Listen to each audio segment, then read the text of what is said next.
Ano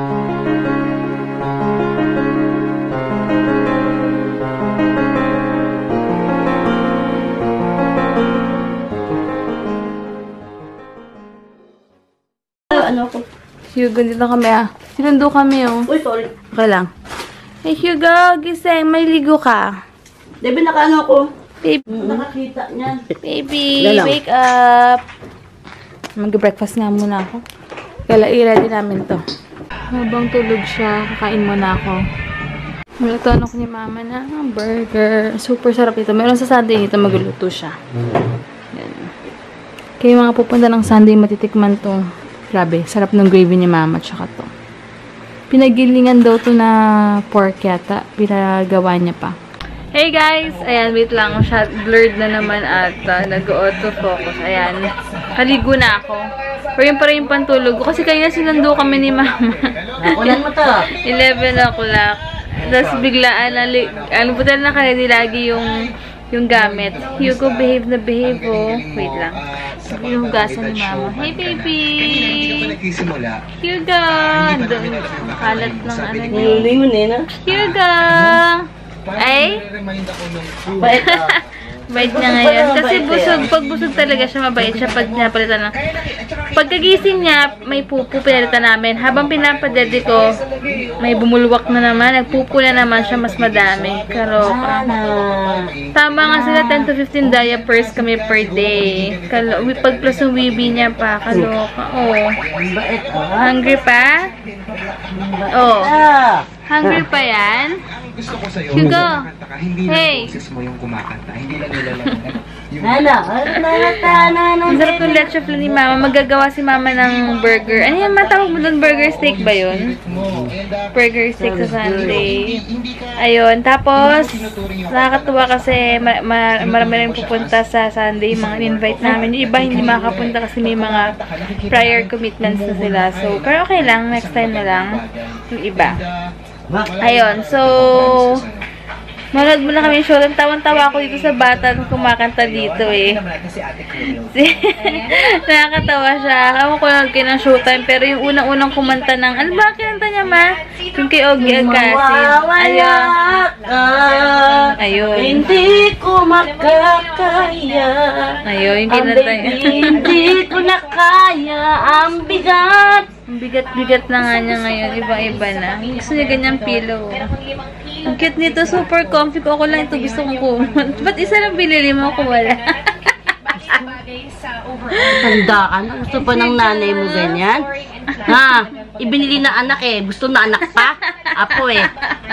Kapal na mukha ng nanay mo yun. Ano? Ma-agree diba? na ayaw ma-agree ka? No. Ang kulit eh, no?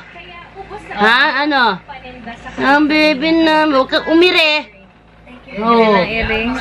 Sus, na kasi mahot na naman siya nung nanay niya. Si mahot na naman ang noo, kunot-kunot. Tawa kami ng tawa nila sa mukhang baby. Mukha siyang matanda. Matandang baby. Parang 10 taon na eh. Namula-mula na naman. Nagluta lang yung nanay mo tsaka daddy mo kaya maputi, kaya ikaw maitim. Antay nila po ng ilang buwan yan. Tignan nyo. Ha? Ayaw pa aminin eh. Ang pula-pula to kasi ni Hugo. Kaya lang sila pumuti na umiinom ng gluta eh. Tapos magtataka sila, maitim ka. Yan ang kulay talaga nila eh. Oo, yan talaga kulay namin eh. Uy, mag-1 month na siya sa 14. Ang bilis. Tapos may magbibigay sa amin. May magbibigay sa amin palang sticker na 1 to 12 months. Mas tipid na kasi ididikit na lang yun sa damit niya. Kaysa bibili kami ng damit, diba? Wait lang. Ayan pala yung picture ni Hugo. Tignan niyo naman. Kaloka. Punuin natin lahat yan. So, super cute. Ayan, merienda naman banana. Cute. Gising na naman, no? Ipag-usap na yan. Oh, titig na titig pa yung no. Ang bayan naman ng baby na. After niya umiyak ng sobrang iyak, ayan, tulog na tulog ang anak ko. Panganga pa. Kain kami ng sabaw. Sabi-sabi, niinit ko muna. Sabaw muna ako. Satang muna. Mga dogs ko. Yung sotang ko ni Mama, chicken. Dapat to may mga atay-atay pa daw to, pero wala siyang atay eh. Dabas talaga yung sapin-sapin dito sa Cavite, oh. Sarap. Sarap din yan. Yan, pagka-uwi galing work, daddy's duty muna. Tapos ni husband duties kanina. So, ayan yung daddy's naman. Daddy's duties. Gusto rin yung work duties? Yup. Yung baby namin. Tahimik. Kasi, antok. Malapit na yung pusod niya matanggal. Tell me, how was your day today? How was your day? Oh, why are you pouting again? Bigla Okay, nakatulog baby? na lang siya bigla. Okay? On Sunday, you will have lots of visitors. Okay, baby? Huh? So you have to smell good, look good, and feel good. Okay, Hugo? Huh? Bahay na kami guys. Nakapagpulit na ako finally. Naubos na pala yung breast pad ko. So, ginawa ko na lang muna for the meantime kasi di ako makaalis. Kasi next week pa rin ako mag-drive, diba? 1 month na ako dyan. Gel, diba? Pa rin ako mag-drive. Oh, no, huwag ka mag- Pa ako nakakaalis. So, ginawa ko yung napkin na lang. So, dumidikit din naman siya. Tapos, ginupit ko na lang. Tapos, yung adult diaper na binili ko, hindi ko nagamit. Pwede kong i-cut-cut na lang muna yun. Pag nakaalis na lang ako. Tapos, grabe pala ang diaper. Naubos na pala namin, almost magwa 100 pieces na pala. Wala pa siyang 1 month. Ganun kalakas pala talaga mag-diaper tong baby, no? Kaloka, nagulat kami. Parang kinumpit namin yung mga nakuha ko sa St. Luke's, yung mga freebies, tapos yung mga binili nila mama. Grabe, ilan to 20 pieces, ilan na lang nandito. Ganun pala kalakas, grabe. Pero buti lang tipid kasi nag-breastfeeding ako, so wala pang milk, diba? Pag may milk, grabe. Gel, patulogin mo na yan, Gel. Anyway, yun, pa ako makaalis, kaya, pero baka next month pa din ako. Tapos, kakwentuhan pala ni Dr. Reyes, yung friend ko na si Leia, ka-drama ko siya before nung high school, kasi siya nag-introduce sa akin, nasabi niya nga niya, kinuwento doon ni Dr. Reyes, na kung gano'n kalikot si Hugo. Pagkahiwa niya pala sa akin, bigla pala laging bridge si Hugo, yun pala yung story noon, bigla siyang umikot. So, ibig sabihin, gano'n siya. Super hyper. Grabe. Kaya diba, kita nyo minsan sa videos ko nung buntis ako, diba? Yung chan ko talagang umaalon. Ganun siya. Pati sa personal, ganyan siya kalikot. Hindi na siya rin pwedeng iwan na natutulog siya sa unan. Kasi kanina, buti na si Tita Des, kasi kumakain kami ni Heinz. Bigla siyang tumagilid. Gusto nang umikot. So, parang na-flat, tapos parang mahuhulog siya. Pero yung mga una naman sa gilid. Pero buta ni si Tades, kung hindi na kawawa naman, baka bumulong-pulong siya. Ganun talaga siya kakulit. As in, super duper. For sure, ganun yung mga baby nyo. Diba? Iba na yung mga bata ngayon. Sobrang hyper na. Anyway, yung hair ko medyo nag-brown-brown pala dito. Tapos mag-fade pa to. Marami nagtatanong sa akin anong color to. Sa Beauty Labu yata yung binili ko na. Basta na-vlog ko yun last time. Yung kinukulay ko, creamy ash. Sabi ko rin bago ako buntis na yata ako or bago ko malaman na buntis ako, yun talaga yung gamit ko. Kasi ayoko na masyadong blonde din. Pero ito pag tumatagal, nagbo-blonde talaga siya. Yung color nung hair ko nung nabuntis ako, yung matagal na, yun, galing yun sa creamy ash.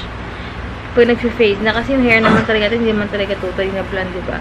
Kagabi pala nanood ako ng movie Gel sa PBO. Ano movie?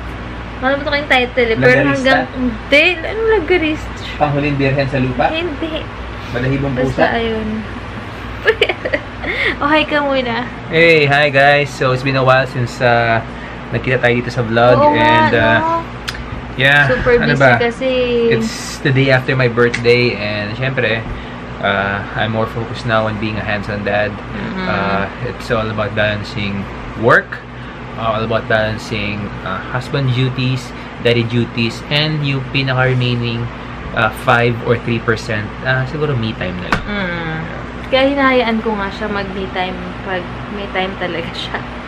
Pwede natin masabi ang schedule. Kasi last time dapat tatakbo siya. Si Hugo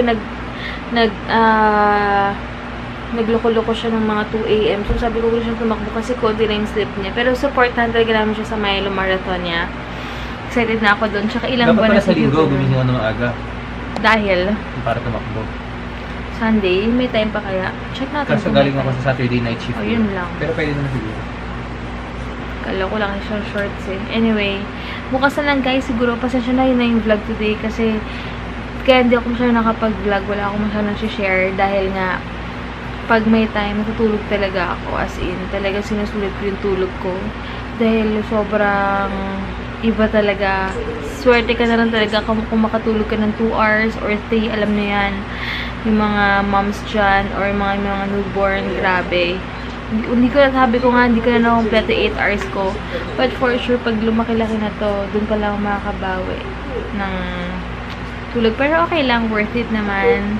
Tiis-tiis lang, tsaka sulitin natin yung pagka-baby nila. Kasi pag naglakad-lakad na to, makulit na to, mismo yung tahimik lang siya, naiyak-iyak lang siya kahit puyat ka, ganyan. So, tiis-tiis lang. So, yun lang. Bukas na lang, guys. Thank you so much for watching.